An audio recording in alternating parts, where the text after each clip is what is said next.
Ahí está. Que sería el tema 2.4 formas diferenciales.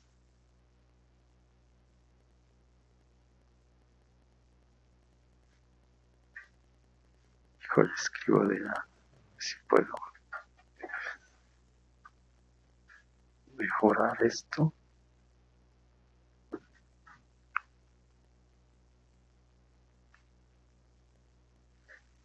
Bueno, nosotros el semestre pasado sí vimos, cuando empezamos a ver la teoría de curvas para este, desarrollar las ecuaciones de Frenet, eh, dedicamos un tiempo a ver estas cosas de los vectores tangentes y las formas diferenciales. Entonces, ¿por qué van a ser importantes? Porque esas formas diferenciales aparecen en las integrales. Por ejemplo, despuesito de que veamos esto, vamos a ver la integral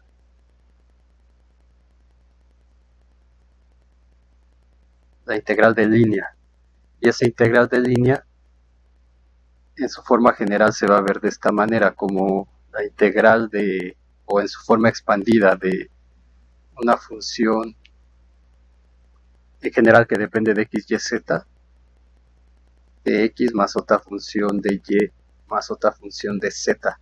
Entonces, justamente esto que está aquí va a ser una unoforma. Y entonces la integral de línea la vamos a poder escribir así. Después vamos a ver la integral de superficie. Para ese tipo de integrales, lo que vamos a tener ahora va a ser algo que se llama una dos forma, que va a tener estas formas diferenciales mezcladas. Por ejemplo, dx de y más b de y de z más otra función c de x de z. Entonces, esta cosa de aquí va a ser una dos forma.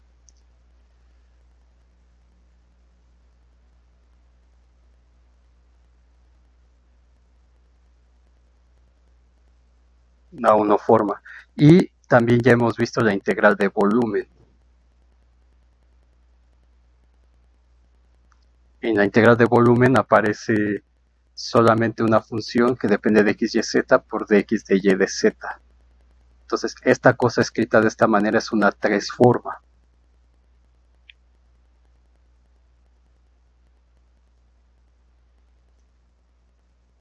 Eh, entonces, en particular, estas son formas que viven en R3. Ahora, ¿por qué vamos a ver esto? Bueno, en particular, si recuerdan del semestre pasado, encontramos que, por ejemplo, cuando definíamos formas diferenciales, encontrábamos que, o sea, realmente lo que había que definir era un producto especial, que era el producto cuña, y entonces el producto cuña de dos, o el wedge, como le llaman en inglés, el producto cuña de dos coordenadas iguales era cero, y también vimos que se cumplía una regla de alternación, ¿no? Por ejemplo, si tengo dx de y, esto es lo mismo que intercambiarlo, pero poniéndole un signo menos acá. Ahora, este tipo de cosas en particular se pueden ver directamente del teorema de Jacobi que ya revisamos nosotros. Entonces, por ejemplo, si nosotros tenemos una integral de una función que voy a llamar a en dos variables que depende de x de y, entonces el teorema de Jacobi lo que nos dice es que esto es igual a la integral de la función evaluada en la transformación. Digamos, si mi transformación es una función que depende de otras dos variables v, por ejemplo, en el caso de coordenadas polares, donde la x es r coseno de teta, entonces la x es una función de r y teta y la y también. Entonces el teorema nos dice que tenemos que componer esto en esas variables y aparte hay que poner el jacobiano de la transformación. Entonces en este caso sería jacobiano de xy con respecto de v en las nuevas variables de u de b. Y bueno, por supuesto aquí era sobre la imagen directa de un conjunto U y acá era sobre el conjunto U, que ahorita es irrelevante para lo que quiero mostrar. Entonces de aquí, burdamente podemos decir que esta cosa de aquí es lo mismo que esta de acá. Es decir, que dx de y es el jacobiano de xy con respecto de v. De esta manera. Y esta cosa de aquí es un determinante, es el determinante de la matriz jacobiana. Entonces es la parcial de la función x con respecto de u, la función x con respecto de b, la función y con respecto de u y la parcial de la porción y de y con respecto de b, de u de b. Entonces de aquí podemos observar que si x es igual a y, por ejemplo, entonces aquí obtengo dx por dx, y cuando sustituya aquí x por y, estas cosas me van a quedar linealmente dependientes, entonces este determinante se va a anular, dx de x, perdón. No, y lo mismo puedo hacer con la y, por ejemplo. Y este mismo argumento lo puedo extender a más dimensiones. Y ahora si intercambio x por y, entonces voy a obtener que dy de x va a ser igual a menos este mismo determinante, ¿no? Porque ahora va a ser, digamos, el de y con respecto de x, perdón, el jacobiano de yx con respecto de v por du de b, y este jacobiano va a cambiar, van a cambiar los renglones. Entonces esto va a ser menos el jacobiano de xy con respecto de u con respecto de b. Entonces de aquí se ve que dx de y, por ejemplo, es menos dy de x. Sí se entiende esto. Entonces lo que quiero decir es que estas formas diferenciales ya están intrínsecamente definidas en todo lo que han hecho en cálculo. Sin embargo, nosotros lo que queremos es desarrollar justamente una teoría en términos de formas, porque lo que estoy integrando en realidad son formas diferenciales, ya sea una 1 forma, una 2 forma, una 3 forma, y vamos rumbo a demostrar los teoremas de Green, Stokes y Gauss. Evidentemente aún no hemos visto qué significa la integral de línea o la integral de superficie, pero van a ser expresiones que nos van a relacionar integrales sobre un interior con integrales sobre la frontera. Y entonces el teorema general que vamos a ver nosotros es que la integral sobre la frontera de una variedad, o en nuestro caso de cálculo en el plano, digamos, el plano es una variedad diferenciable realmente, entonces es un caso particular de esto de aquí. De una forma diferencial va a ser igual que la integral sobre la variedad de la derivada exterior de esa forma diferencial. Entonces eso es lo que tenemos que hacer de aquí a que se termine el semestre. Y por supuesto cosas que salen de aquí como el lema de Poincaré, que dice que la derivada exterior de la derivada exterior de una forma diferencial es igual a 0, y esto realmente viene o implica la igualdad de las parciales cruzadas.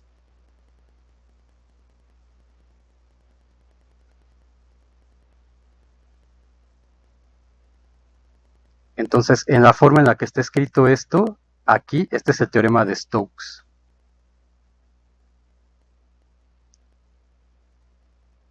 Y los teoremas de Green y de Gauss son un caso particular de este también, o sea, este es el teorema general. solamente que en cálculo se diferencia en tres formas, ¿no? En tres resultados, digamos, pero en el fondo es el mismo, y en nuestro caso esa variedad la vamos a tomar como el espacio Rn, ¿no? Y ya definiremos qué quiere decir que algo sea una variedad, etcétera, recordando también un poco, no sé si hayan visto eso en su curso anterior, los que no tomaron con nosotros, la definición de una superficie y todo eso. Entonces va a ser la generalización de esa definición, digamos, solamente que en la variedad, o sea, si recuerdan cómo definen superficie, por ejemplo, la esfera siempre la piensan como algo que está encajado en R3. Entonces el concepto de variedad lo que va a hacer es, me va a quitar ese espacio de fondo y solamente voy a ver al objeto por sí mismo, sin necesidad de verlo encajado en nada. Porque de esta forma, si está encajado en un R3, se pierden muchas superficies en dos dimensiones que no están encajadas en R3. Como puede ser, por ejemplo, la botella de Klein. Entonces, hay un teorema que se llama el teorema de Whitney, que dice que toda variedad de dimensión n se puede encajar en un espacio de dimensión 2n. Entonces, la botella de Klein es una superficie en dos dimensiones, pero que está encajada en R4, por ejemplo. Entonces, si se sigue con esta descripción, se pierden muchos objetos como esos. Entonces, más o menos es porque es que tenemos que revisar este concepto de formas diferenciales. Los que ya llevaron el semestre pasado, pues ya saben lo que es una unoforma, lo que es un vector tangente, pero no sé si los que no hayan visto eso. Entonces déjenme ver aquí sus mensajes. No sé si ya lo vieron, como para no detenerme mucho. O sea, si saben que es un vector tangente, si saben cómo se define un campo vectorial, por ejemplo, todo ese tipo de cosas, o no.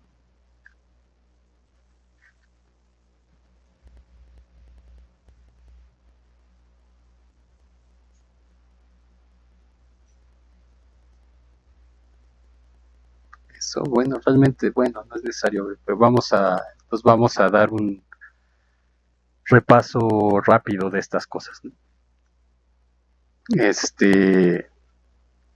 No nos vamos a tardar mucho tampoco en desarrollar formas diferenciales, solamente ver qué es una unoforma, construir el espacio, que es un álgebra que se llama álgebra de Grassmann, y para eso vamos a definir lo que es un tensor, que supongo que tampoco lo han visto, quizá en álgebra lineal 2, que realmente un tensor es una función multilineal. Entonces, y ya en base de eso, un subespacio de ese espacio tensorial son los espacios de formas diferenciales.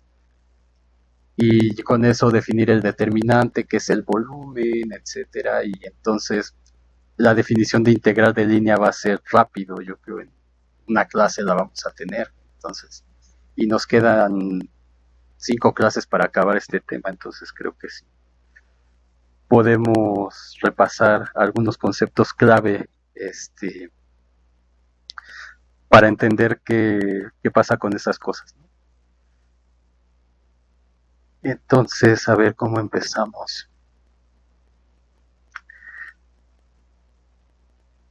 Entonces, un vector tangente.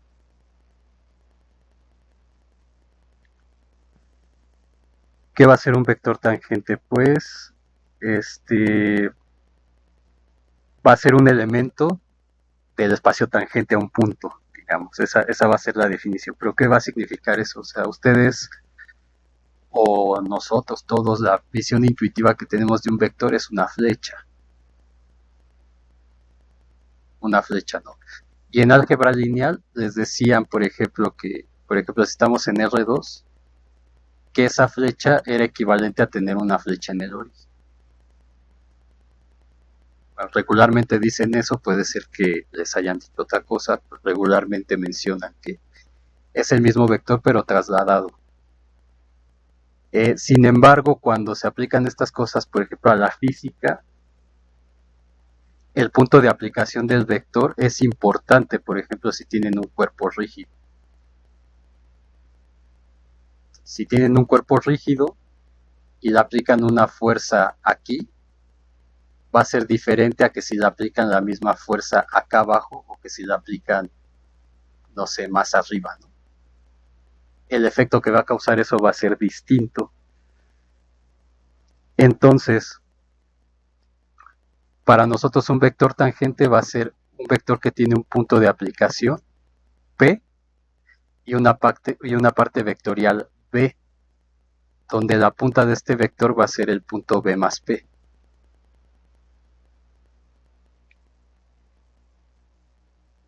¿Sí? Entonces, por ejemplo, si yo tengo un punto que sea en R2, el 1,1, y tengo su parte vectorial que es 2,3. Entonces,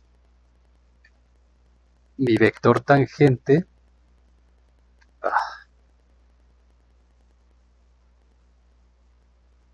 va a ser el vector que va de P a P más B, que en este caso es 3,4.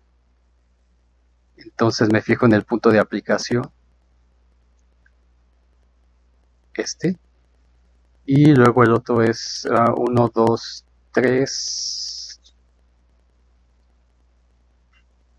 1, 2, 3, 4, entonces va a estar por aquí.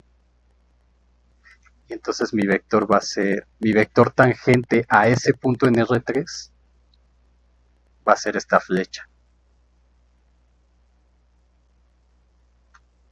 Entonces este es el vector P, que vamos a denotar B sub P para indicar que este vector está anclado aquí en este punto P. Y este vector va a ser diferente que el vector que tiene parte vectorial B que está anclado en el origen. Y va a ser diferente que cualquier otro vector que tenga la misma parte vectorial, por ejemplo en otro punto Q, y que sea el mismo, B sub Q, aunque tenga la misma parte vectorial, estos vectores van a ser diferentes, pero van a ser paralelos. Entonces BP va a ser paralelo a WQ, si solo si la parte vectorial de B es igual a la parte vectorial de W, donde P es distinto de Q. Entonces, este concepto de que este vector aquí o cualquier otro vector que esté por acá paralelo a este es el mismo que el vector que tengo anclado aquí, ya no nos va a valer.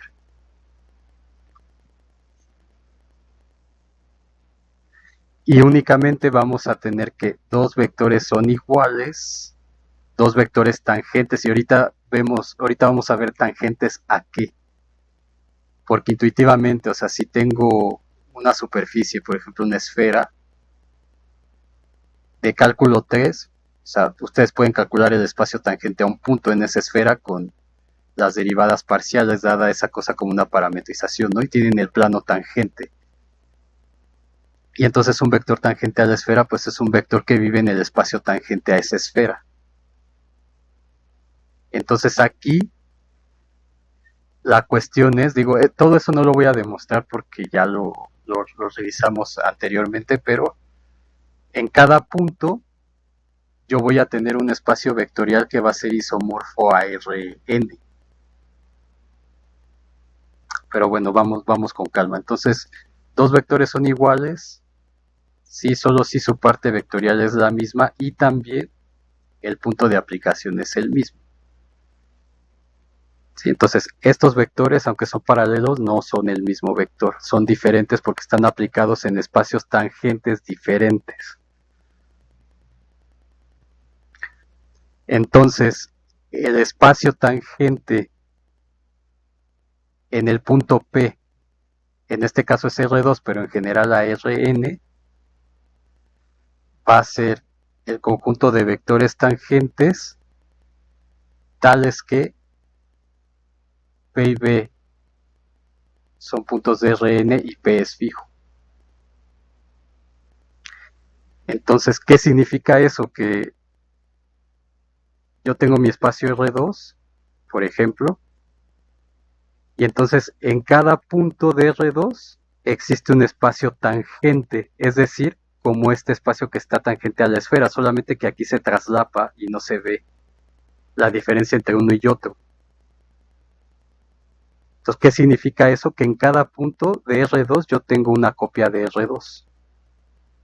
Y cada copia de R2 es un espacio vectorial donde puedo sumar los vectores. Entonces, los vectores solamente los voy a poder sumar en el mismo espacio vectorial, es decir, en el mismo punto de aplicación que yo tenga. Entonces, todos los puntos que tienen el punto de aplicación P, todos los vectores, perdón, van a vivir en ese espacio vectorial. Y entonces, en ese espacio vectorial, trasladando la suma y la multiplicación por escalar que teníamos en Rn, voy a poder sumar y multiplicar por escalar esos vectores. Si se entiende qué es entonces este espacio tangente, y entonces en cada punto voy a tener una copia de ese R2. Y se puede demostrar que este espacio tangente, que eso creo que hasta se los dejé de tarea la vez pasada, es isomorfo a Rn, que es justamente lo que estoy diciendo. En cada punto tengo una copia de Rn.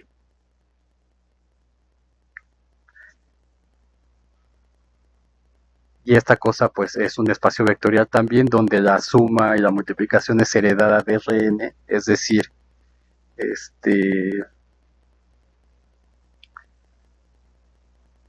digamos, para sumar dos vectores P y WP en el mismo punto, pues simplemente tomamos las partes vectoriales y las sumamos en el mismo punto donde estoy tomando, donde viven estos vectores tangentes. Y el producto por escalar igual, ¿no? Alfa por BDP pues va a ser multiplicar alfa por la parte vectorial, como si el punto P fuera mi nuevo origen.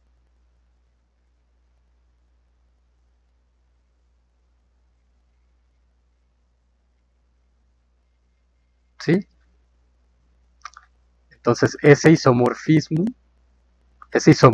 o sea, si se acuerdan de álgebra lineal que dos espacios vectoriales sean isomorfos, quiere decir que existe un isomorfismo, es decir, una transformación lineal que podemos llamar aquí, pues no sé, T, de un espacio vectorial al otro.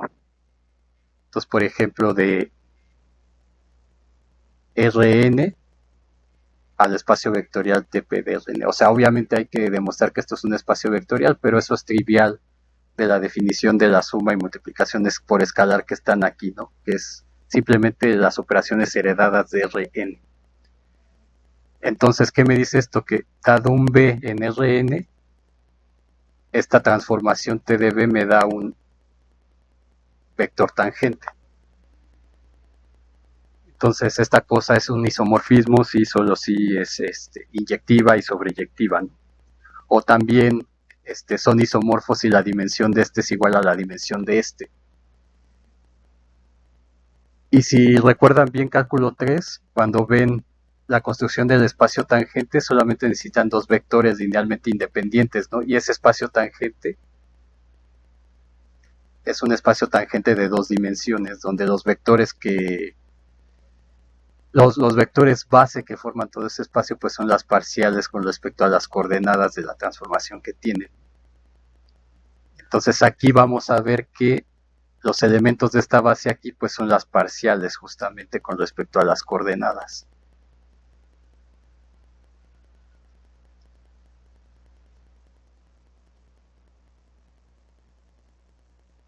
¿Sí está bien?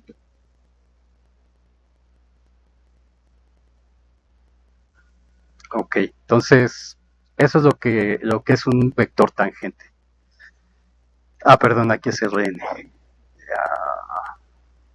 Vector tangente, ¿qué más? ¿Qué más tenemos que ver? Ok, vamos a definir qué es un espacio, un campo vectorial, utilizando esta idea. O sea, ¿qué va a ser un campo vectorial? Pues intuitivamente es a cada punto del espacio es una función que le asigna un vector.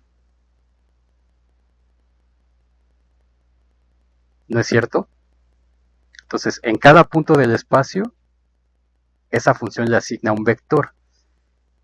Entonces, con lo que hemos visto anteriormente, si este punto, digamos, es P1, entonces el campo vectorial le asigna el vector tangente P1 anclado aquí. Y bueno, aquí va a estar medio difícil, pero si este es un punto 2, le asigna otro vector tangente, no sé, W de P2, etcétera. Entonces vamos a definir esto de manera formal. Y ahorita les explico algo como viene regularmente en los libros para que no se confundan con eso. Entonces sería la primera definición 2.4.1. Entonces un campo vectorial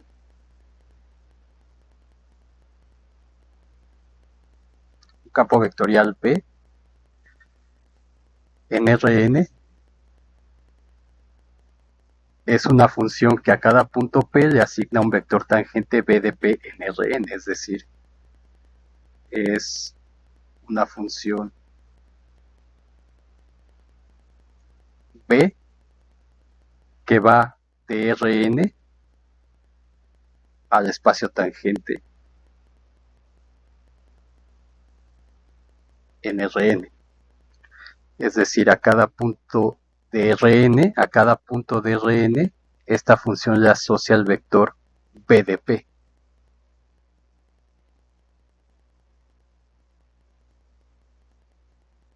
¿Sí? ¿Sí se entiende? Entonces, este B de P pues pertenece a TP de Rn. Entonces, quizá ustedes vieron que los espacios, los campos vectoriales los definen como una función que va de Rn a Rn. Y en esencia es lo mismo porque por este isomorfismo que yo tengo aquí, los vectores los puedo ver como puntos y los puntos los puedo ver como vectores. Entonces, esta es la justificación de muchas cosas que hicieron en geometría analítica, por ejemplo, y no sé, en álgebra lineal también, en donde tenían un punto de R3 y aparte lo dibujaban aquí y pintaban la flechita y decían que también era un vector. Entonces, este isomorfismo me dice, cada vector tangente lo puedo ver como un punto de Rn y cada punto de Rn lo puedo ver como un vector tangente. Entonces, en esencia es como lo mismo, solamente que esta forma de definir las cosas como que deja más claro, o sea, qué estoy mandando a qué. En cada punto del espacio le asigno un vector tangente que es la función B evaluada en P. Y ahorita al final hago algún ejemplo para que todavía quede mejor, ¿no? Entonces, un campo vectorial es una colección de flechas. A todo punto de Rn le asocio un vector tangente como está aquí.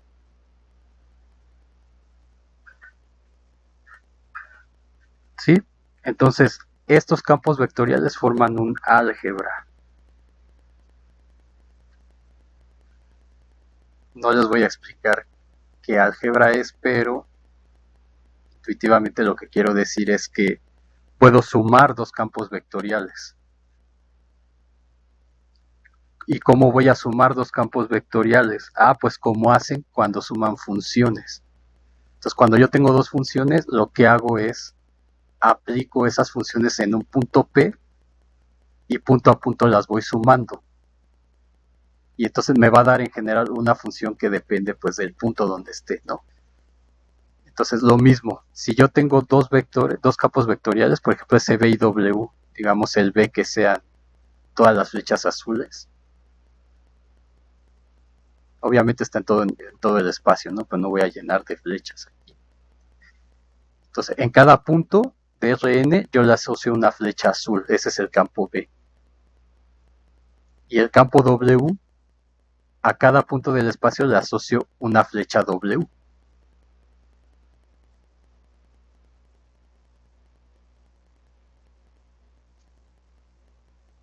Y así sobre cada punto. Entonces, para yo poder sumarlos, pues me fijo en un punto que ya es un espacio vectorial, hago mi suma y entonces obtengo el vector suma en ese punto y así en cada punto. porque estas cosas las tengo que sumar en el mismo punto, no se les olvide. Luego hay una forma de sumar entre puntos diferentes que se llama transporte paralelo, pero eso ya no lo voy a ver yo aquí. Y entonces hago mi suma sobre en cada punto, veo qué vector tangente le asigna la función y entonces lo sumo. Y este sería el vector suma. Entonces me tomo B y W, los evalúo en un punto y esto pues naturalmente lo tengo que definir como el B en P, como dije aquí, más el W en P. Es decir, en cada punto me fijo qué flecha tengo y entonces ahí lo sumo en ese campo vectorial. Entonces esta flechita pues sería B de P más W de P.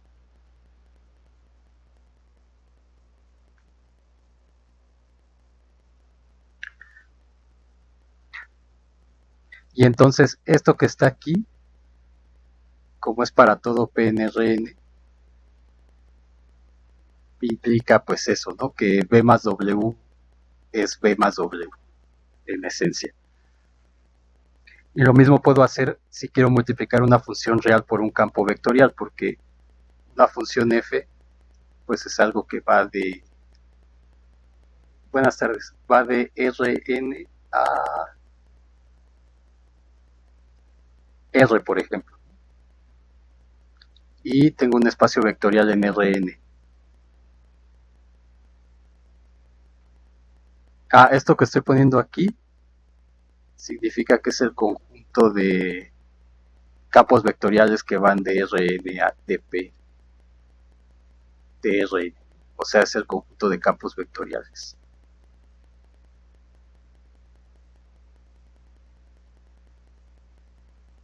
Es una notación.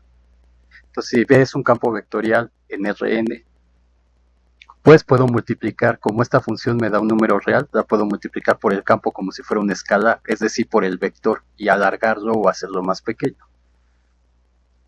Entonces, ¿cómo hago eso? Pues igual que acá arriba.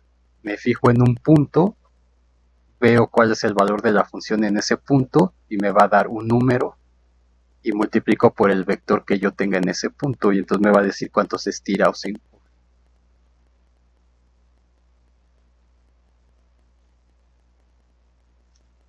Entonces, si tengo P aquí, y aquí mi función me da el vector B de P, la función B de P lo que me hace es alargarlo o hacerlo más chiquito o cambiarlo de dirección.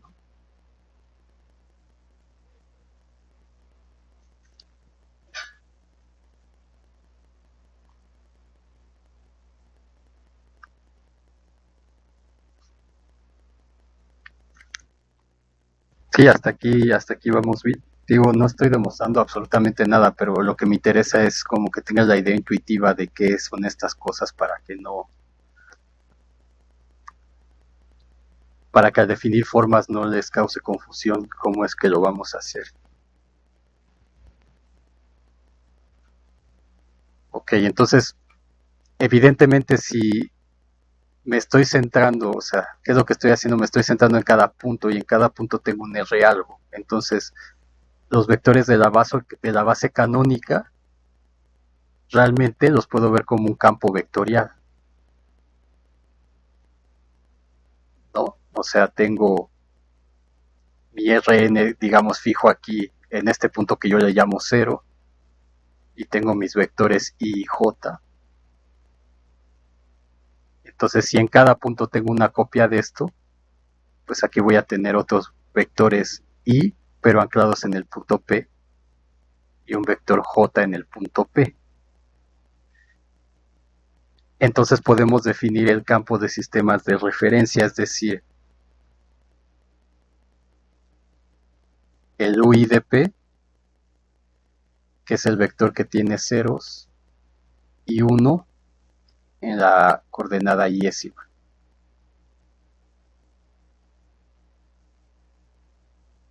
¿No? Por ejemplo, en R2 el U1 en P, ¿quién va a ser? Pues va a ser 1,0. y le tengo que poner en qué punto está anclado. Entonces, como es para todo punto, esto lo puedo ver como un campo vectorial, es decir, va a ser el campo vectorial que en cada punto tengo una flechita así.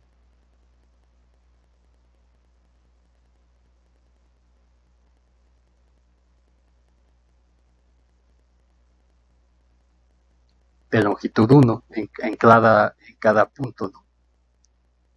Entonces es un campo vectorial. Y lo mismo para el U2, que en este caso sería el J, pues sería el J, pero en cada punto. Entonces tendría otro campo en cada punto de Rn que va así, otro campo vectorial.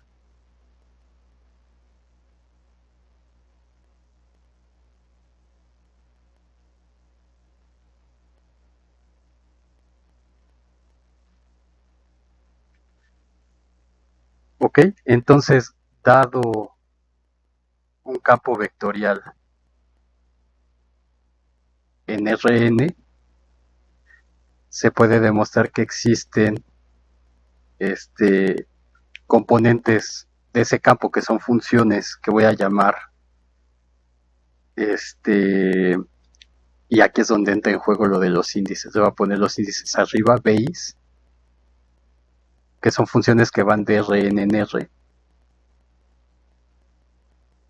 tales que el campo lo puedo escribir en términos de esta base.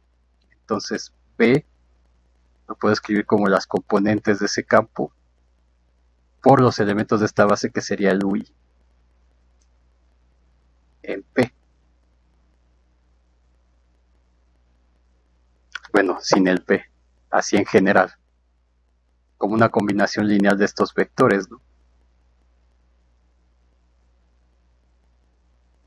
Entonces, estas cosas de aquí son las funciones coordenadas euclidianas del campo vectorial, que si cambio la base, pues tendrán otra forma distinta, ¿no?, de estos coeficientes, dependiendo qué base yo tenga. Pero si tengo la base usual, entonces estas son las funciones coordenadas naturales o funciones coordenadas euclidianas del campo vectorial B. Entonces, ¿cómo demostraría esta igualdad? Pues simplemente, ¿qué tengo que hacer? Pues tengo que evaluar en el punto P y ver que estas dos son iguales. Entonces, pero si evalúo en el punto P, por ejemplo esto ya es un vector que pertenece al espacio tangente a P de Rn, o sea, está en uno de estos puntos. Y entonces tiene componentes, y esas componentes pues las llamo P1, B2, Bn.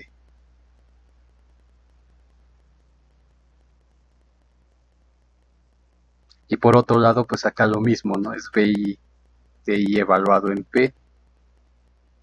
Entonces son las componentes en el punto P de esta cosa de los Uis en P. Y esto de aquí pues lo puedo descomponer como Bi por Ui de P, como estas dos cosas, esta y esta son iguales, entonces estos Bs también, entonces se tiene esta igualdad de aquí. De eso no me hagan mucho caso, aquí no vamos a demostrar nada de esto, pero es más o menos como se tendría que hacer eso. Entonces todo campo vectorial lo puedo escribir en términos del campo de sistemas de referencia. Entonces este es el campo natural de sistemas de referencia.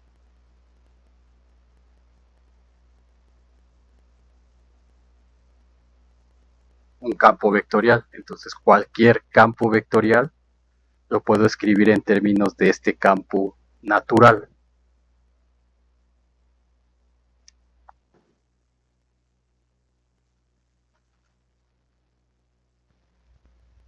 ¿Sí? Y entonces sumar campos pues ya se vuelve un poco más simple que lo que teníamos antes, ¿no? Si quiero B más W, pues veo cuáles son sus componentes en esta base y lo escribo de esta manera. Y entonces pues esto, por las propiedades de esta cosa, pues es sumar las componentes multiplicadas por el campo natural de sistemas de referencia. Y lo mismo con F y B.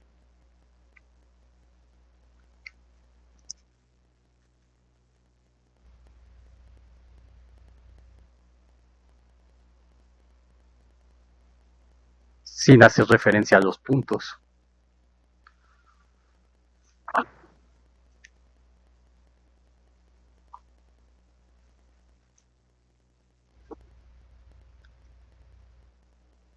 Ahora, esta notación que puse aquí, bueno, no sé si la hayan visto, a lo mejor no. Y creo que ya se los había explicado, pero se llama notación de índices repetidos. Entonces siempre uno tiene que ir arriba y otro tiene que ir abajo. Y la regla es, siempre que vea un índice repetido arriba y abajo, eso implica que tengo que sumar. Entonces, como estoy sobre Rn, esto que puse aquí realmente es la suma desde igual a 1 hasta n de b y de ui. Y es el P1, U1 más, etcétera, PNVN.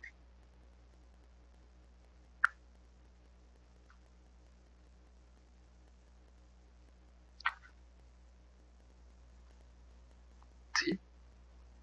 Entonces, estos U son la base del campo vectorial B. Vamos a construir un espacio que ya vieron en álgebra lineal, que es el espacio dual. Entonces ahí las diferenciales o los de x, que son la base dual a estos, van a tener los índices arriba. Entonces por eso se usan índices abajo o índices arriba para diferenciar con qué cosa estoy tratando. Pero bueno, eso poco a poco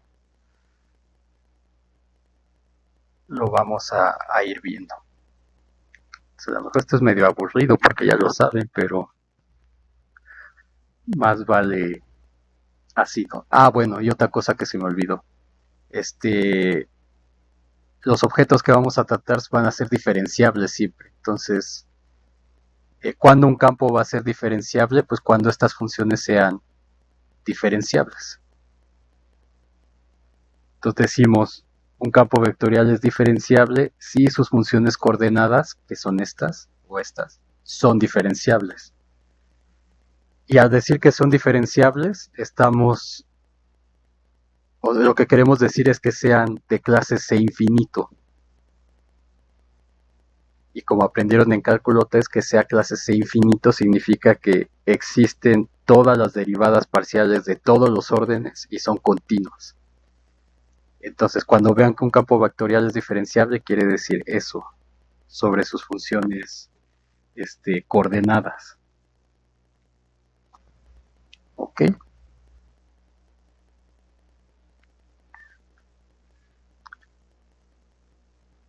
Entonces, por ejemplo, digamos, si tienen el campo vectorial B y les dicen que es X por 1 más Y por U2, las funciones coordenadas de este campo pues son B1 es X, que es una función de X, B2 es Y, que es una función de Y, ¿no? Y en general puede ser función de XY o de XYZ o lo que sea, ¿no? Entonces aquí en particular son estas dos. Y no sé, un campo W, por ejemplo, que sea 2x cuadrada U2 menos U3, por ejemplo. Entonces las funciones coordenadas de este campo pues son omega 1, 2x, perdón, omega 1, 0, omega 2, 2x cuadrada y omega 3 menos 1, ¿no? Y aquí B3 sería 0. Entonces, estas cosas que puse aquí son estas que están aquí. Entonces, en general son funciones que van de Rn a R.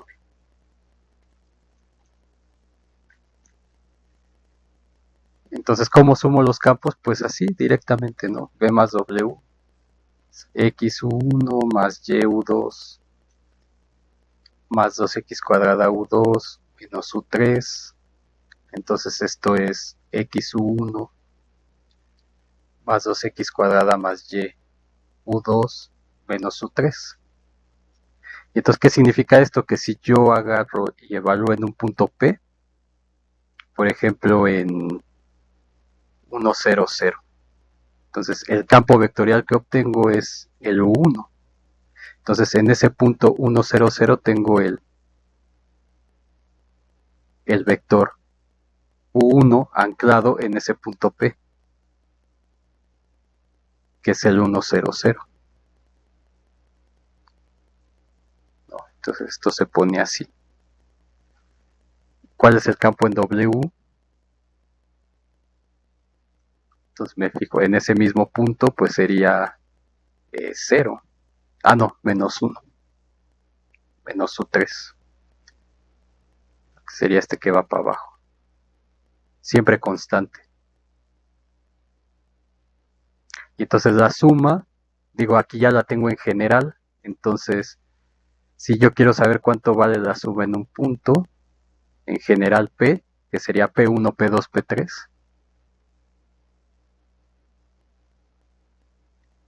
pues me voy aquí y veo que X1, pues, perdón, que X es P1, 1, más 2, P1 al cuadrado.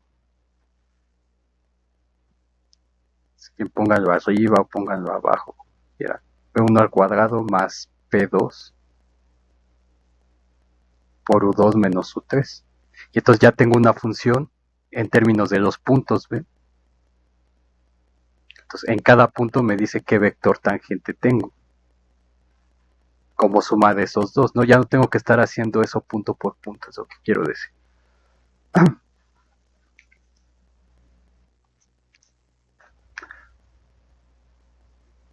Ok. Muy bien. ¿Qué más necesitamos? Ah, vamos a necesitar curvas también.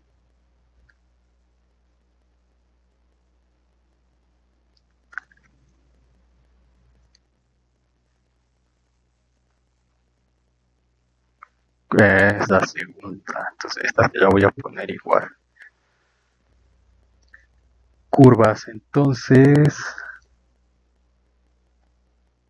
vamos a definirlo así. Una curva en Rn va a ser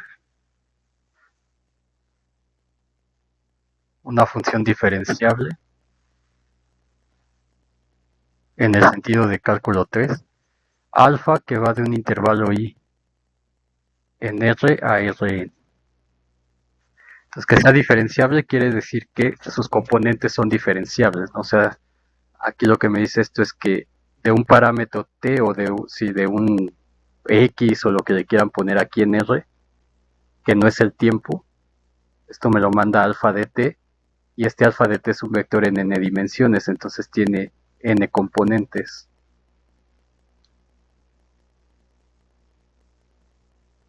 Entonces es diferenciable si cada una de estas es diferenciable, es decir, si cada una de estas es C infinito.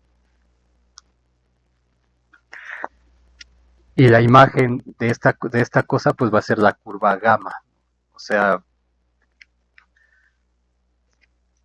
en cálculo 2 siempre tenemos la curva como una función de x y y aquí. Por ejemplo, una circunferencia.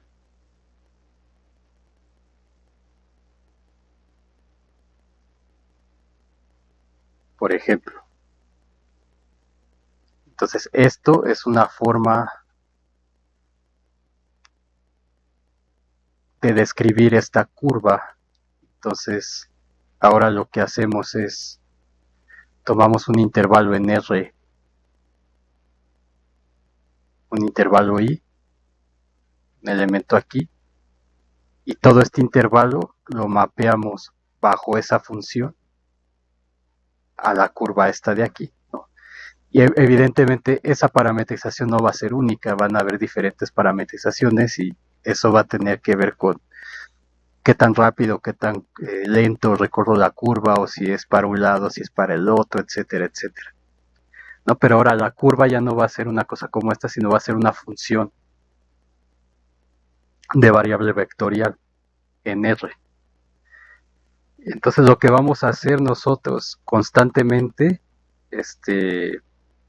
va a ser componer funciones. Entonces por eso nos conviene mejor definir las curvas de esta manera. Y bueno, y esto se le llama una parametrización también.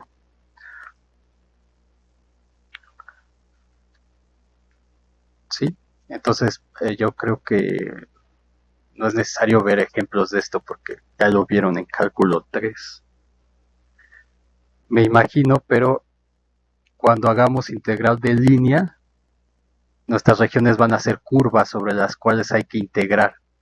Entonces tenemos que aprender a parametrizar las curvas, ya sea si es un cuadrado, por ejemplo los que teníamos en cálculo 2 que si era un rectángulo, entonces ahora lo de adentro no nos va a importar, lo que vamos a querer va a ser que la curva frontera, ¿no? Entonces vamos a tener que aprender a parametrizar estas cosas, ¿no? La curva que sea sobre la cual esté haciendo la integral de línea.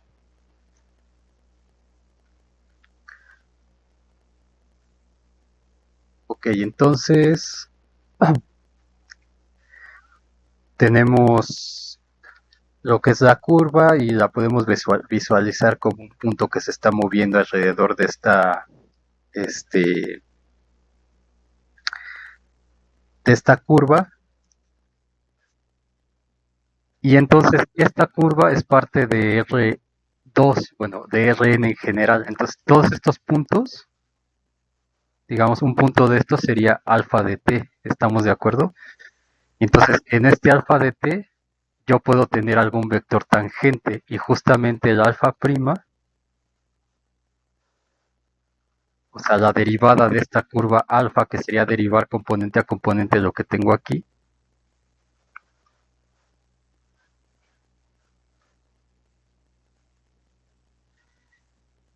va a ser un vector tangente anclado en alfa de t. Y va a ser un vector tangente a Rn, de hecho. Entonces, de hecho, esto va a pertenecer al espacio tangente en ese punto alfa de t en Rn. Sí, que aquí coincide con el concepto que tenemos de tangente, que es tangente a la curva, pero de hecho, este vector derivada es tangente al espacio Rn en este punto, que espero que eso no los confunda.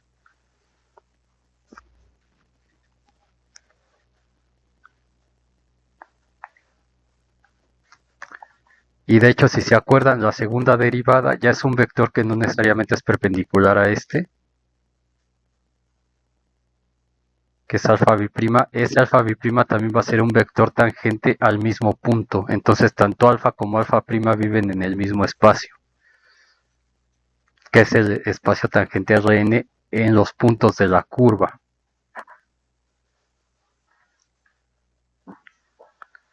Y entonces en componentes este alfa lo vamos a poder escribir como la derivada de alfa i con respecto de t evaluado en t en términos del campo de vectores canónicos alfa i, pero anclados en alfa de t. Entonces, en cada uno de estos yo tengo mis vectores tangentes, en este caso de 2 dimensiones, i alfa de t y j alfa de t, ¿no? Y justamente ustedes aprendieron en cálculo 3 que hacer la descripción de la curva en términos de esta base pues es un poco complicada y es cuando meten el sistema de Frenet que está anclado a la curva dado por ese vector tangente a la curva y el vector normal, el binormal, etcétera, etcétera. No, pero aquí está escrito en términos de estos vectores base del espacio tangente que tengo en este punto, que es una copia de R2.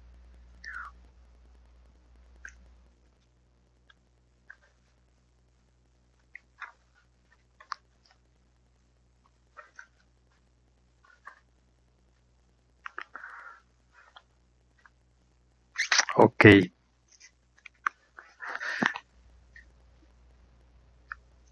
Y entonces, como mencioné, aquí pueden haber varias parametrizaciones, no solamente una, es decir, puede ser que este punto pues, se recorra muy lento sobre la curva, puede ser que lo haga muy rápido o que lo haga al revés. Entonces entra el concepto de reparametrización. Entonces esto también lo vamos a usar más adelante. Entonces déjenme definirlo aquí bien. Entonces, dado una curva alfa en Rn,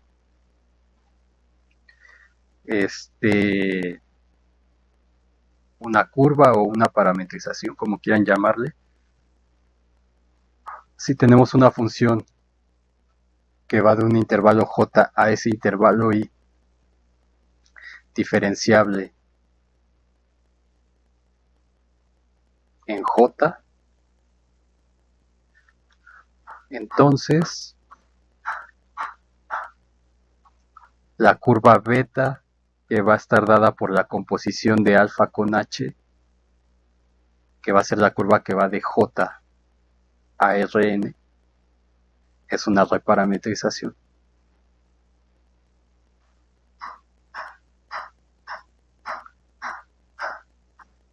Una reparametrización de alfa por h.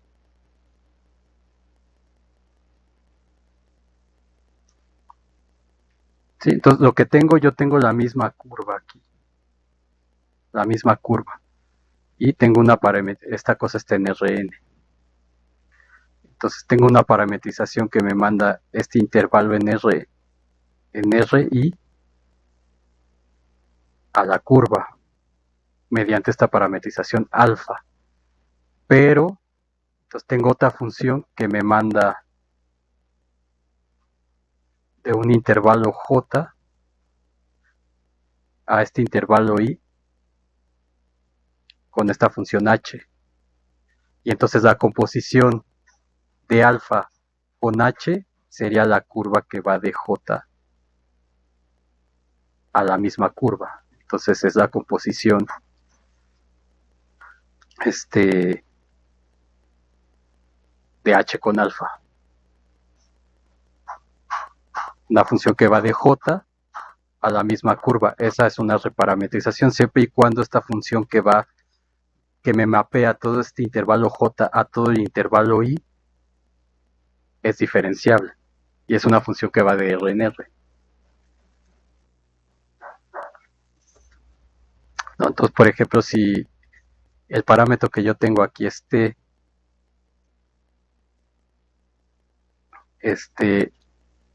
y no sé, el parámetro que tengo aquí es s, entonces tenemos que alfa compuesta con h de s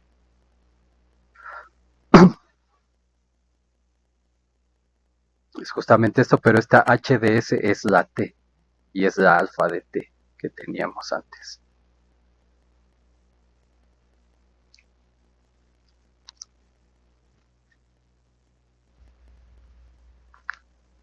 Y bueno, por supuesto, si queremos sacar la derivada de esto, pues aplicamos regla de la cadena, etcétera, ¿no? Eso ya cuando lo utilicemos lo vamos a ir viendo.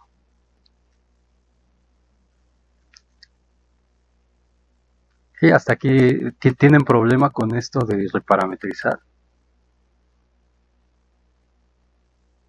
Si no, pongo un ejemplito aquí rápido.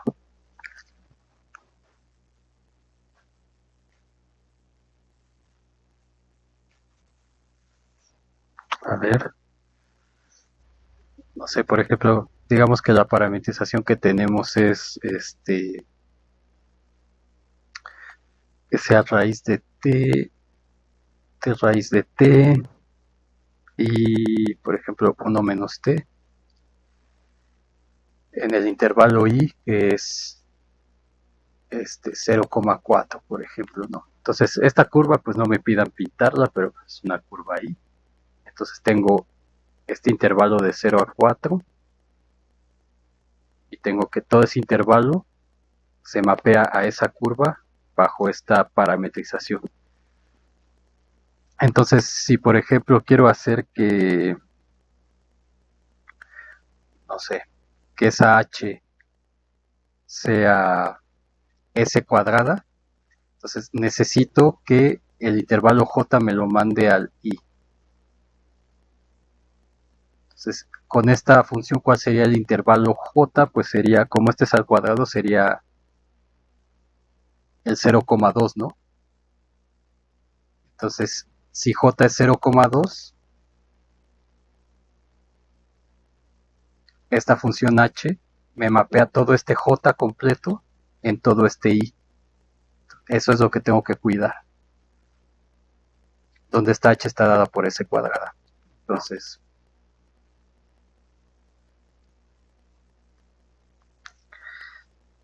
y entonces queremos reparametrizar esto, que sería la curva alfa compuesta con h, que sería beta de s.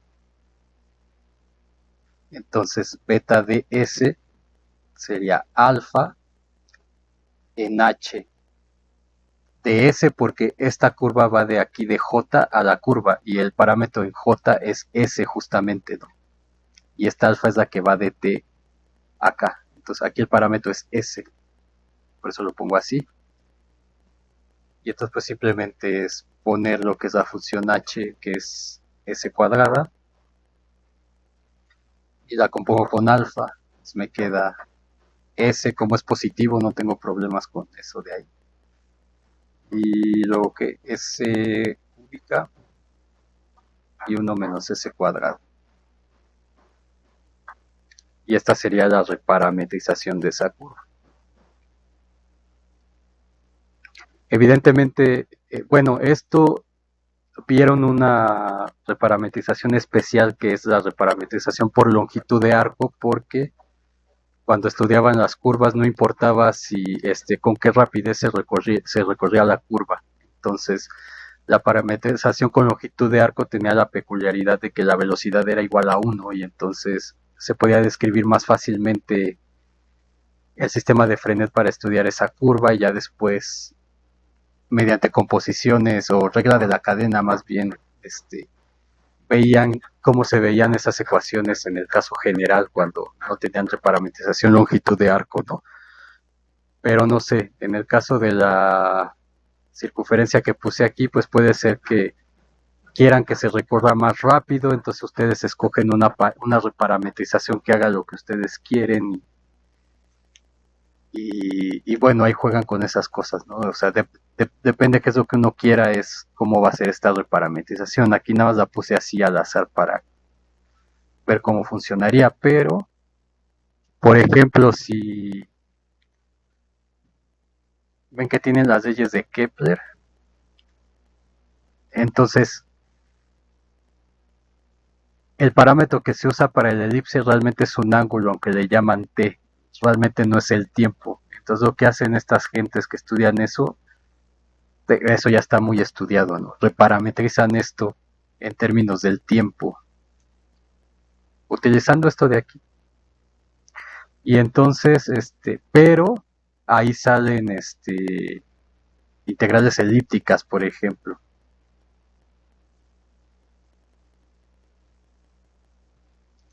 ¿No? Porque justamente tiene que ver en que yo pueda encontrar como la inversa, es decir, ¿dónde está este ejemplo? Aquí es fácil porque, digamos, tengo t igual a s cuadrada.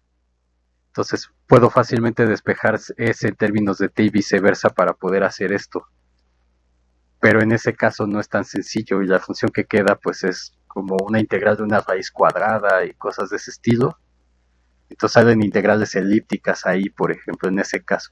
Entonces no es un problema trivial también eso de las reparametrizaciones, pero a nosotros, a efecto de lo que vamos a hacer, pues solamente nos interesa los aspectos teóricos de cómo hacer, aunque veremos algunos ejemplos concretos.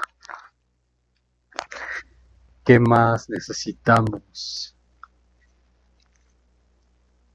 Por ejemplo, ok, entonces es la reparametrización, y la derivada de esto pues está la regla de la cadena, eso ya no lo voy a poner. ¿Se acuerdan que ahora en cálculo 3 definieron la derivada direccional?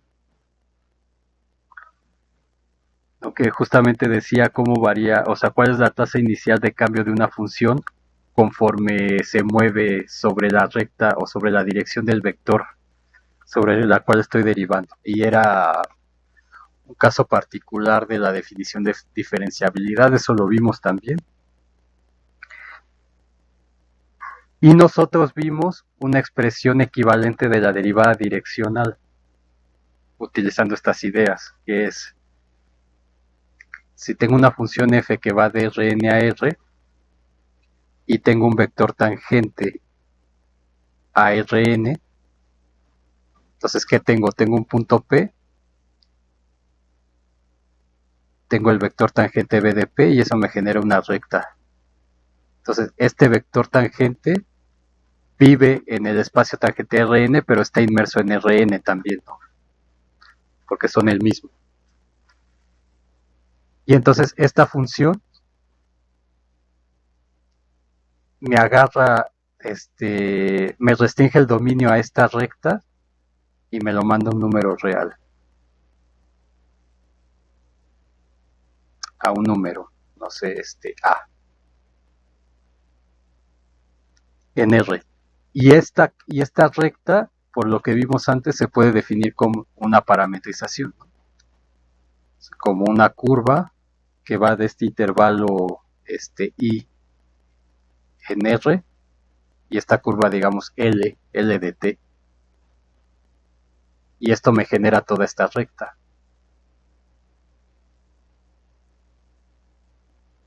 Entonces yo puedo componer todo esto,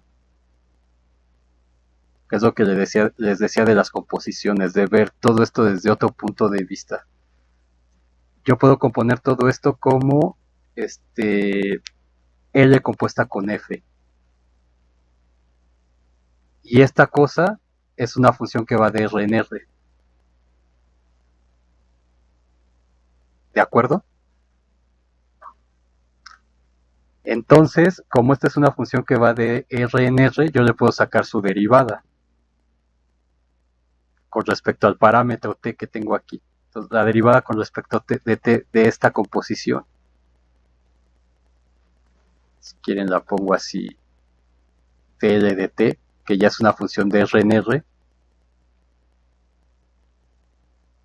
que explícitamente sería la derivada con respecto de t de f de p más t veces b, que es toda esta recta, ¿no? Donde el vector dirección es este vector tangente y está anclada en este punto P. Entonces la recta pues sería toda esta, con este parámetro t.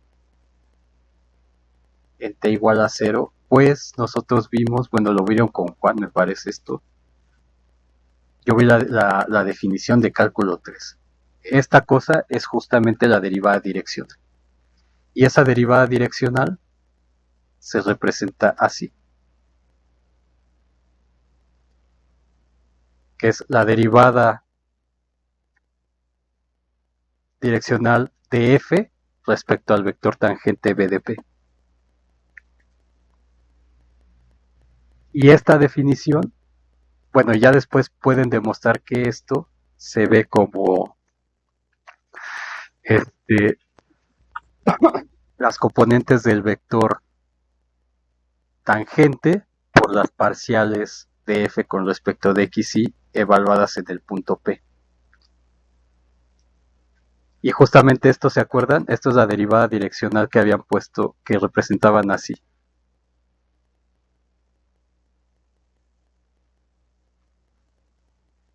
En cálculo 3. Entonces justamente, no creo que sí lo hice yo, esta derivada direccional desde este otro punto de vista es justamente la misma derivada direccional de cálculo.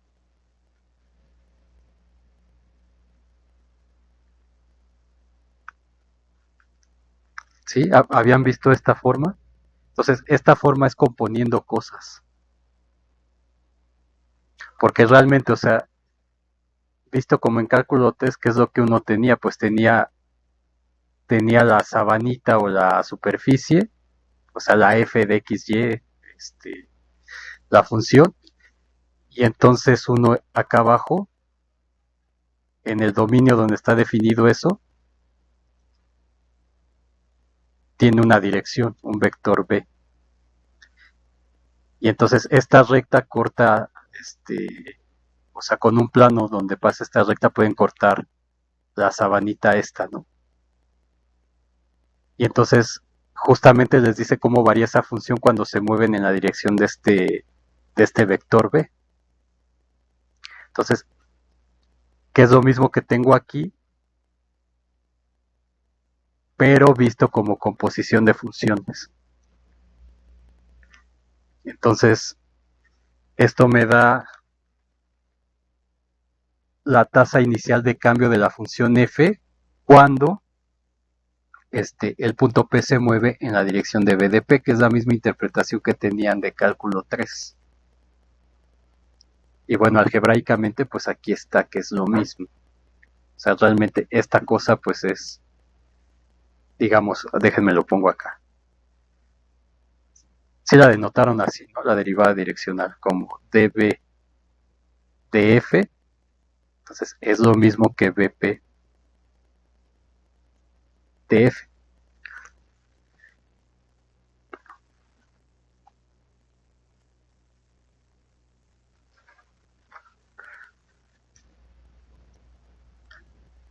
Entonces, evidentemente como esto es igual que esto y todas las propiedades para estas derivadas ya las demostraron, se acuerdan que, o sea, todo esto tiene la propiedad de que es lineal tanto en el vector tangente como en la función f.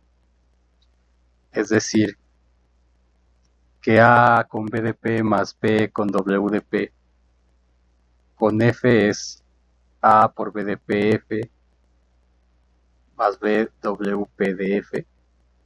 Y también es lineal aquí. Es decir, que BP de alfa F más G es alfa por B de PF más B de PG. Y además, también saben que esta cosa cumple la regla de Leibniz, que de hecho se ve por la definición de la derivada parcial. Es decir, también cumple que BP de FG es BP de F por la función G en el punto P más la primera en el punto P por BP de G. Entonces, estas tres propiedades lo que dicen es que esta cosa es una derivación.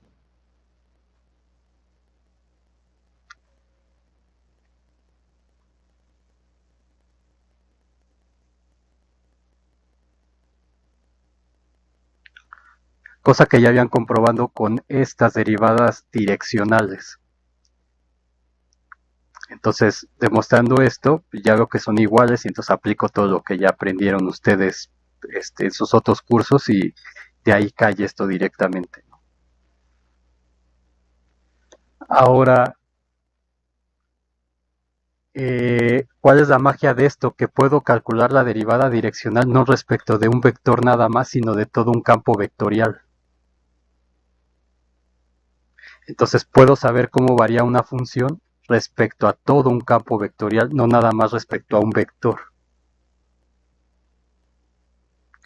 Y entonces, ¿cómo hago eso? Pues tengo el campo vectorial y para saber cómo varía respecto a todo el campo, me tengo que fijar en cada punto cómo varía respecto a cada vector en cada punto, que sería evaluando en el punto P. Y eso, pues por definición no es más que evaluar el campo en P para tener el vector tangente y ahí calcular la derivada direccional de esa función.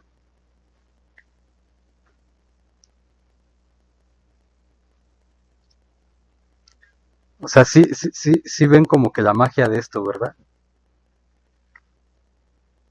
O sea, aquí evalúo en un punto solo para hacerles ver cómo se hace, pero si yo quiero calcular la derivada direccional respecto a un campo, simplemente calculo esto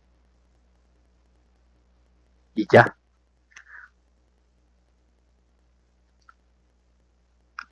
Ahora, fíjense cómo hacen esos cálculos. Pues nosotros tenemos que la derivada direccional es, o sea, esta, si la dejo así, o la que había puesto antes, ¿no? Que es el BP en F, son las componentes de B por la parcial de F con respecto de XY en el punto P, ¿correcto? Entonces, este es un vector. Entonces, ¿qué pasa? Bueno, y si lo hago en el campo vectorial, pues es BP, me sale lo mismo, ¿no? Sería las componentes del campo por las parciales de f con respecto a x, y en el punto P. Pero eso ya sería para todos los puntos. Entonces, si aquí sustituyo el campo por el campo de estos, los que habíamos puesto antes, los que tienen 1, 0, 0, 0, etcétera. Entonces, estos tienen como una componente, la única componente no nula está en la dirección y, o bueno, es la componente y. Por ejemplo, U1 en el punto P ya es un campo vectorial. Aplico la función f, aplico esta definición y entonces la única componente no nula es 1, porque U1 es el 1 con puros ceros. Entonces, la única que sobrevive es esta, que es 1, por la parcial de f con respecto de x1 en P. Entonces de aquí obtengo que las U, estos campos, son las derivadas parciales.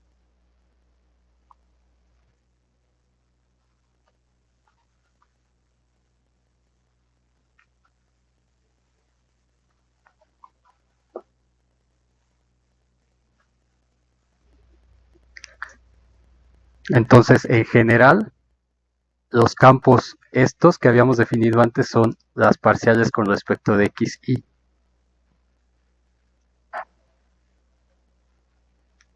En general, y entonces si actúo sobre una función f, a veces lo ponen así, o a veces lo ponen así como yo lo estoy poniendo acá. Es lo mismo. Entonces es la parcial con respecto de x, y actuando sobre la función f. Entonces más adelante van a aprender que estas cosas son como operadores también.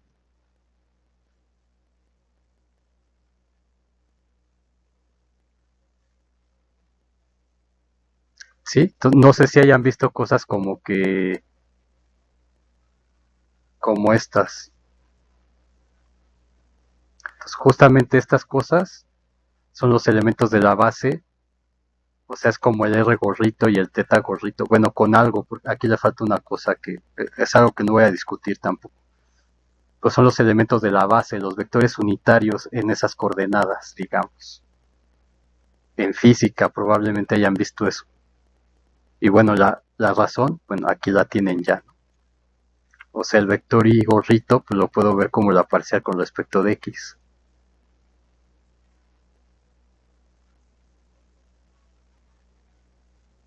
etcétera.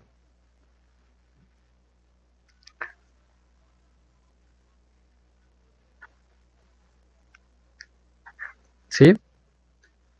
Y estas propiedades que puse aquí, por la forma en la que tengo que operar, que es agarrando en cada punto y viendo el vector tangente y haciendo el cálculo, también respetan las mismas propiedades para los campos vectoriales. Estas mismas. Entonces, y digamos, esas fórmulas son un corolario de estas de aquí. Entonces, en campos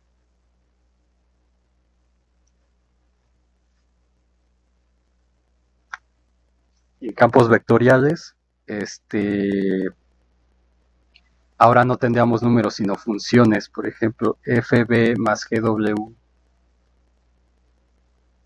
en h va a ser f p en h más gw en h. ¿Cómo compruebo esto? Pues evalúo en un punto, y estas cosas ya en un punto va a ser f de p, b de p, y voy a caer a las propiedades de aquí. Sí, eso ya no lo voy a hacer porque, digamos, es un tema del cálculo anterior, pero,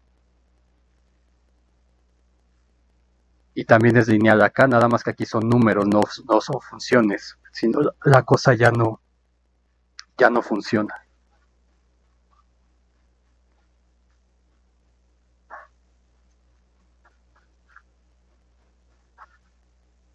Y también cumple Leibniz, evidentemente.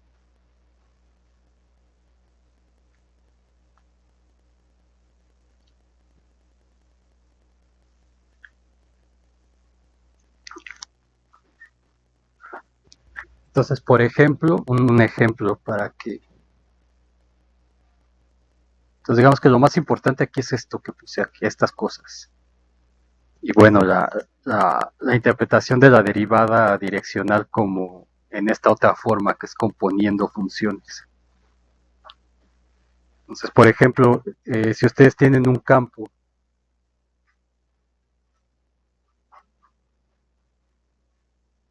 y una función f,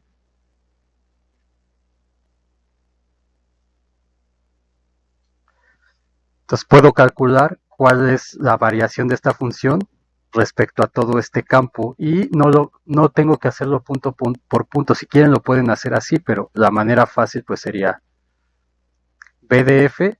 Este campo ya está escrito en términos de estas cosas, de las u's. Entonces queda x1 menos y cuadrada u3. Y eso aplicado a la función esta. Entonces por las propiedades que vimos aquí, estas cosas se separan y entonces me queda x1 menos y cuadrada u3.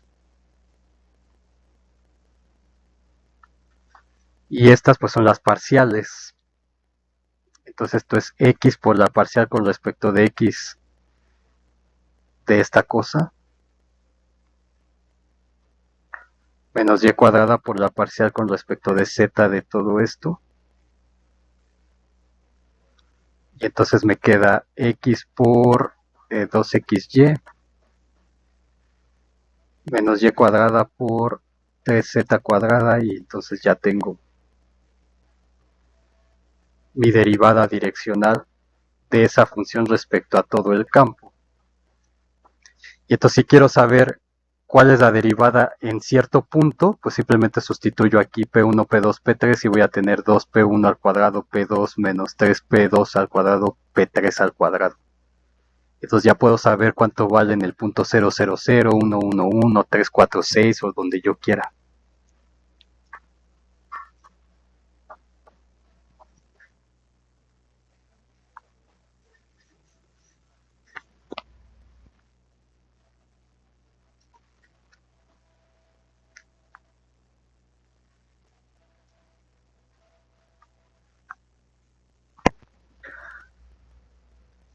Ok, ahora,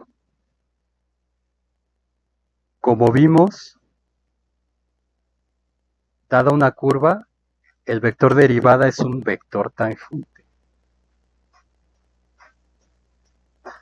a Rn. Digo, también es tangente a la curva, en el sentido usual. Pero es un vector tangente a ese punto de la curva. Entonces puedo aplicar la derivada direccional, digamos, que yo tenga una función y quiera ver cómo varía esa función respecto a una curva, como vamos a hacer en la integral de línea.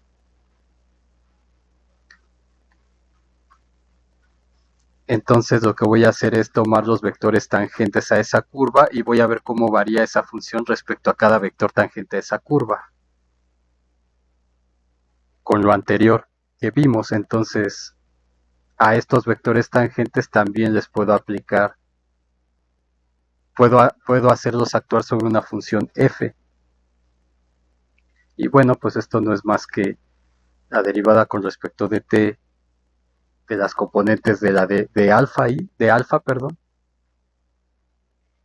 por las parciales de f con respecto a x y evaluadas en el punto alfa de t. Y esto, por la regla de la cadena, pues no es más que la derivada con respecto a t de f compuesta con alfa en t igual a 0.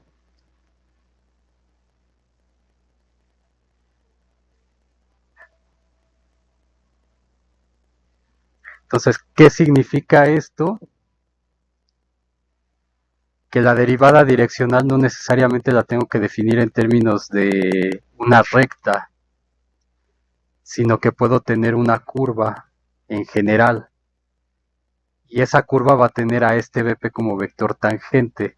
Y entonces voy a poder también hablar de la derivada direccional de la función f respecto a ese vector, que es lo que está puesto aquí.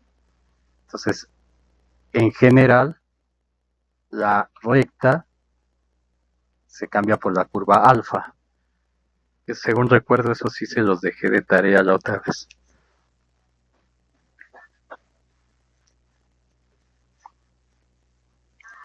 Entonces, esta alfa prima de f es la razón de cambio de f, de la función f, a lo largo de la línea que se forma con el vector tangente alfa en el punto alfa de t, en dirección de ese vector alfa prima de t.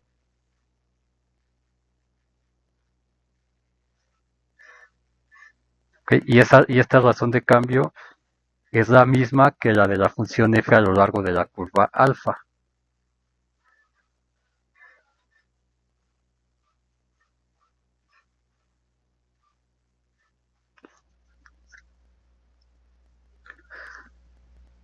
Muy bien.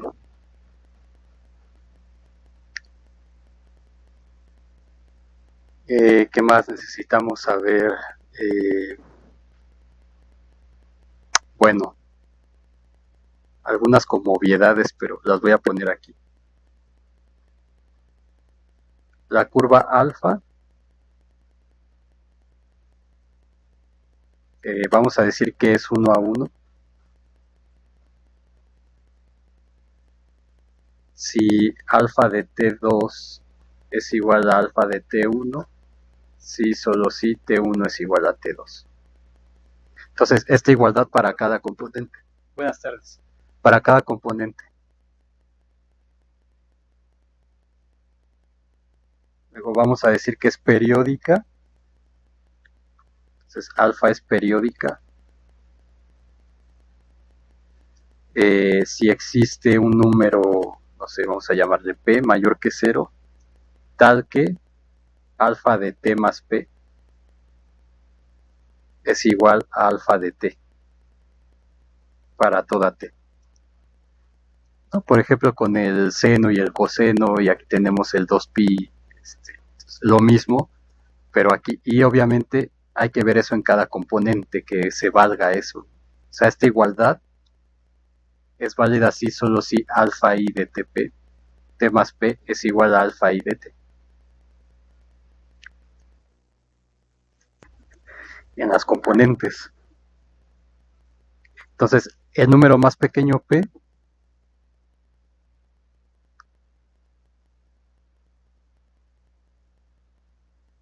se va a llamar el periodo de alfa.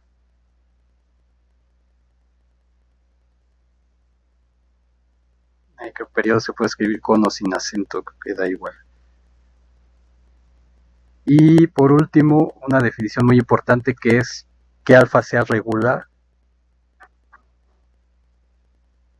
Entonces, la curva es regular, la curva alfa es regular si su vector velocidad es distinto de 0 para todo t que pertenece ahí. Es decir, cosas como esta no las vamos a tomar en cuenta, con picos. Entonces, siempre curvas regulares.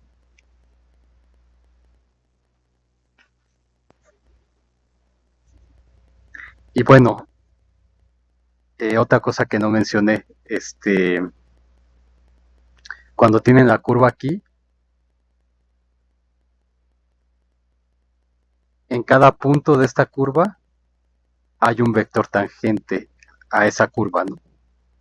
Y vector tangente a Rn. Entonces realmente ese alfa prima es un espacio vectorial de la curva. Perdón, un espacio vectorial, un campo vectorial. Entonces a cada punto de la curva yo le asigno un vector tangente. Entonces, o sea, este alfa prima, digamos, es una función que va de cada punto en Rn, pero en la curva, al espacio tangente a Rn en alfa de t.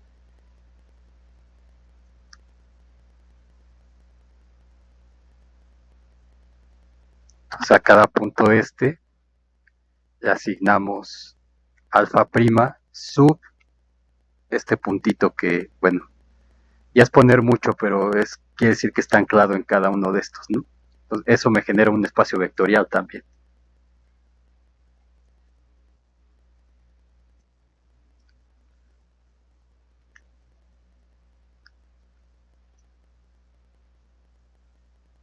Entonces, ese tipo de cosas son las que hay que estar como familiarizado.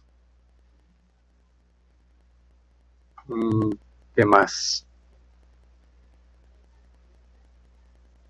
Por ejemplo, ¿cómo definen un campo vectorial ahora pero sobre una curva? Entonces, digamos que tienen su curva alfa y entonces tienen alfa que va de nuestra parametrización que va a la curva, a esta curva, no sé, llámenle gamma o lo que sea, o que es alfa de t. Y entonces un campo vectorial va de Rn, esta curva está metida en Rn, de Rn al espacio tangente a Rn, que en esencia es otro Rn, ¿no?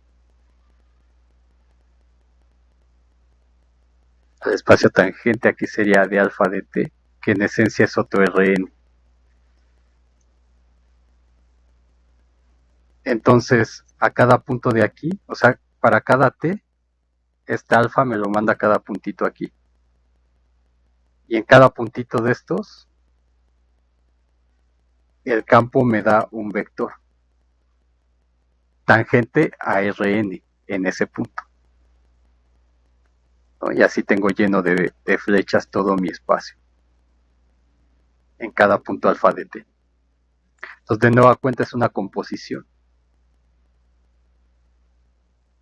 Entonces, el campo definido sobre la curva va a ser la función compuesta de y con alfa, que va a ser una función que va de R al espacio tangente en alfa de t en Rn. Pero desde este punto de vista diferente, o sea, en vez de poner todo aquí mismo, lo estoy desglosando como funciones para poder obtener esta transformación. Entonces, a cada t le asigno un y de alfa de t, que regularmente, abusando de la notación, se pone como y de t, y ese es un vector tangente aquí.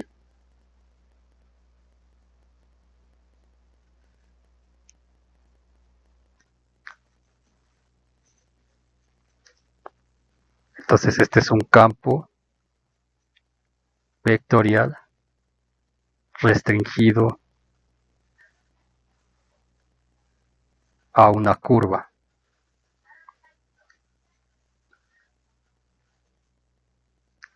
¿Sí? Entonces, ese y de t, pues en componentes sería sus componentes en t por los vectores unitarios, bueno, por este campo vectorial unitario, pero en alfa de t. Entonces, con Arturo, si le dicen, pues puede ver algunos ejemplos de esto si es que todavía no lo tienen muy claro con lo que hemos platicado aquí. En caso de que no, pues díganle para que vean con él algunas cosas ya más concretas sobre esto. Digamos, todo esto es como un repaso. ¿Hasta aquí tienen alguna pregunta?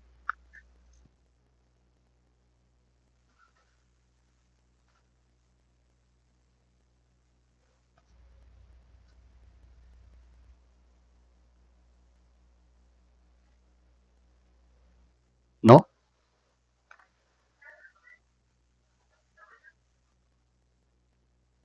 Bueno,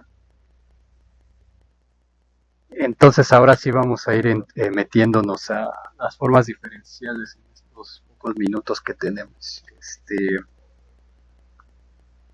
todo esto me fue un poco rápido porque es repaso. Y esta parte pues también básicamente va a ser algo así. Entonces, ¿se acuerdan cómo definen la diferencial en cálculo 3? Tenían, o sea, si tienen una función f, aquí sí, de Rn en Rm en general. Entonces, aquí ya hemos visto por qué tomamos a R, ¿no? Porque y dimos una definición o un teorema, no me acuerdo al principio, donde para que fuera integrable, cada una de estas tiene que ser integrable en sus componentes, entonces no es necesario tratarlas de Rn a Rm, pero aquí en diferenciabilidad tenían una función de Rn en Rm este, que fuera diferenciable. Diferenciable en todo punto de un abierto contenido en U.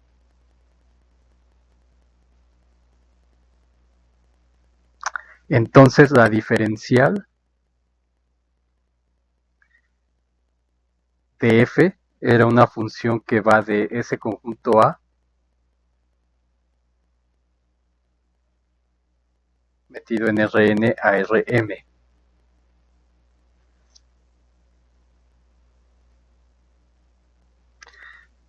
Entonces, y si dan un punto de Rn, entonces vieron que la diferencial de f en un punto, bueno, aquí le llamé x,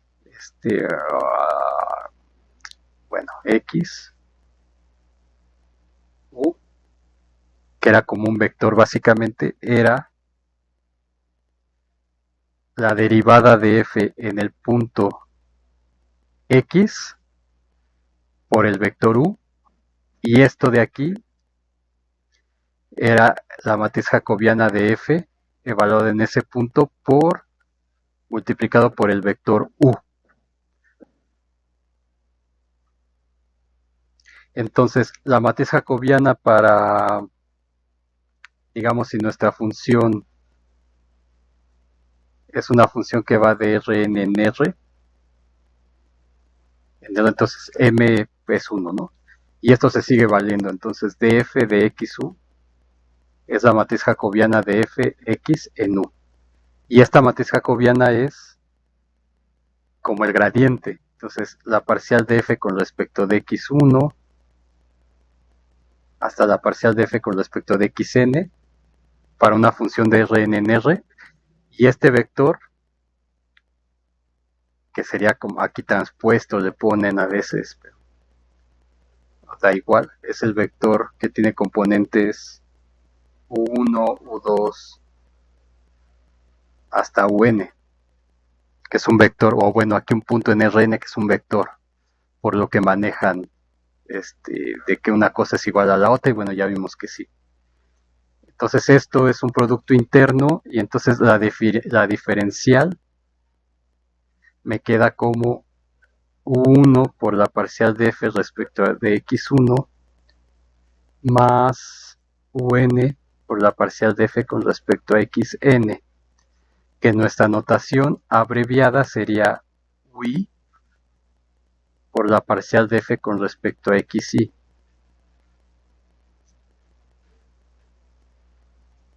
¿Y si ven qué es esto? Evaluado en el punto x, ¿no? Por eso quería ponerle p aquí, pero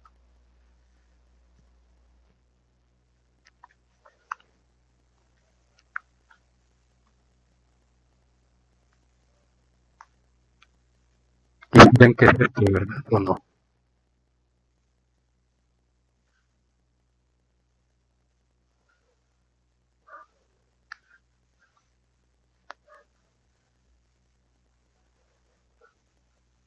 Esa derivada direccional, exactamente. Entonces, esto es, bueno, aquí veo como lo puse, sería u sub x de f. Entonces, ¿qué tenemos aquí? Que, bueno, cambiando a la notación que yo puse, el x por el p y el u por el b, tenemos que la diferencial de la función f en el punto p y el vector b es la derivada direccional de f con respecto al vector B.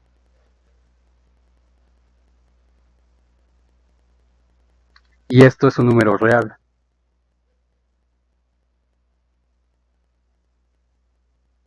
Ahora, no, esto es un número real. Entonces, ¿qué pueden observar aquí? Que esta cosa, o sea, cambiando la notación de esto, digamos, y en vez de ponerlo así como BP, como P, B, lo pongo así, me dice que esta cosa, que es la diferencial, come vectores tangentes y me da un número.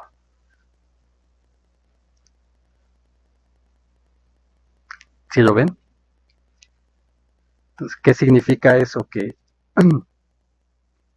esta DF es una cosa que come vectores tangentes, entonces va del espacio tangente a Rn y me da un número real. Entonces un BP me lo manda un df de BP, que hemos visto que es la derivada direccional de F. Entonces, como TP, el espacio tangente Rn es un espacio vectorial, entonces este df pertenece al espacio dual.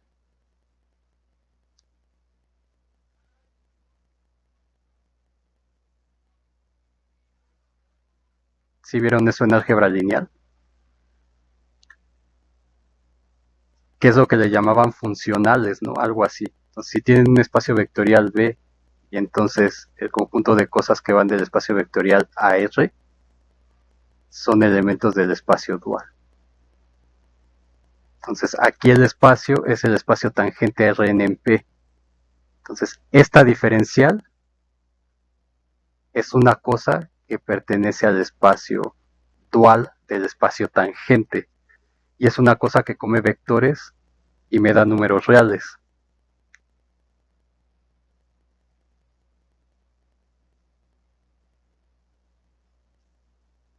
¿Sí? Que está aquí. Bueno, aquí está la expresión cuando ya está comiendo esto. Y entonces también vieron que esa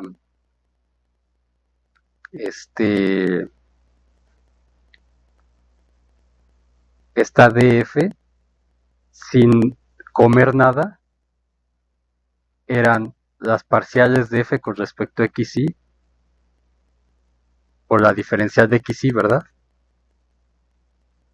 Bueno, esto supongo que sí lo vieron, es tema de cálculo 3. Entonces, ¿qué pasa si yo actúo esta cosa en un vector tangente? Entonces, esto es la parcial de F con respecto a XY de XY, y el vector tangente lo puedo escribir en términos de la base, que son los U's, ¿no?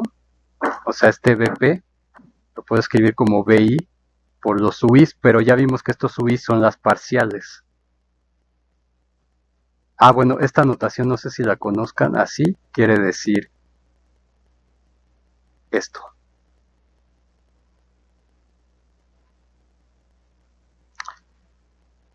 Entonces este B lo puedo escribir como BJ, aquí le pongo otro índice para que no sea el mismo repetido 4 veces. BJ con la parcial con respecto de J. O si quieren pónganlo ahorita completo para que.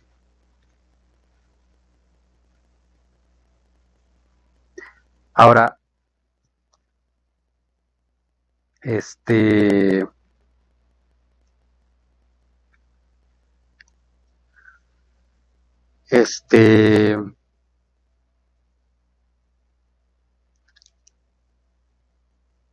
bueno, iba a decir que este es lineal, pero eso ni lo he visto.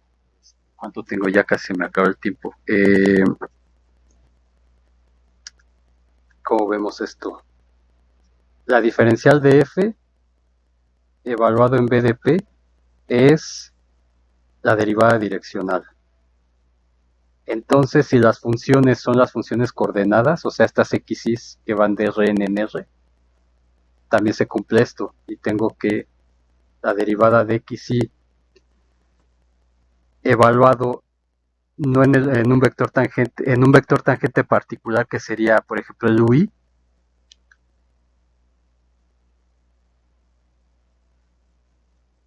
me daría por esto de aquí, es el UI evaluado en XY. Y esto justamente es, bueno, aquí le voy a cambiar el índice J, y estas son las parciales con respecto de XJ de XY, y esto es delta de IJ, ¿no?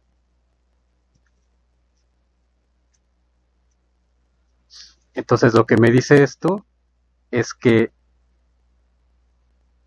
dx son duales a las parciales. Si se acuerdan de álgebra lineal, o sea, es igual a 1. Y esto lo que me dice es que estas cosas son base del espacio dual.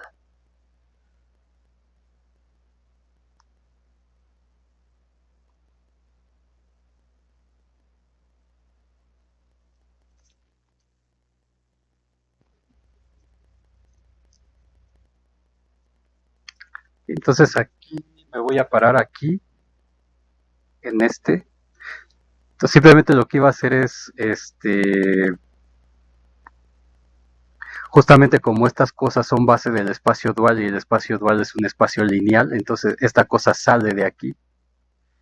Y con pues ya vimos que por lo que puse aquí abajito son las delta y j, entonces me queda bj parcial f con respecto de xy por delta y j, es decir, bi parcial de f con respecto a xy, que está de acuerdo con lo que ya teníamos anteriormente, ¿no? Bueno, aquí que era precisamente la derivada direccional. Entonces aquí lo vamos a dejar y mañana seguimos, porque estas van a ser unas formas, son los elementos del espacio dual, pero son unas muy particulares. Entonces hay que hacer en general, digamos, la definición de los elementos que están en este espacio dual, que no solamente son estos.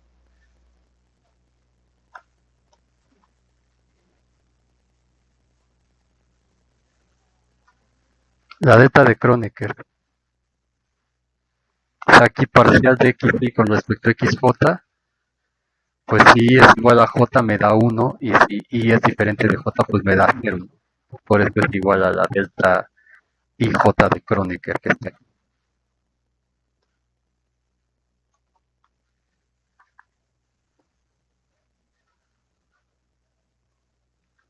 No importa, lo único que vamos a ocupar es eso, o sea, que son las funciones que van del espacio vectorial a los reales. Entonces con eso ya tenemos que esta diferencial pertenece al espacio dual del espacio vectorial, que es el espacio tangente. Y ya con eso vamos a construir todo lo demás.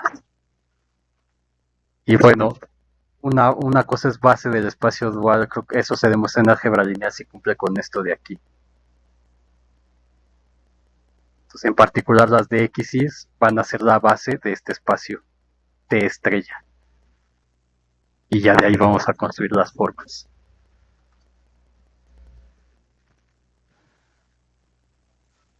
Bueno,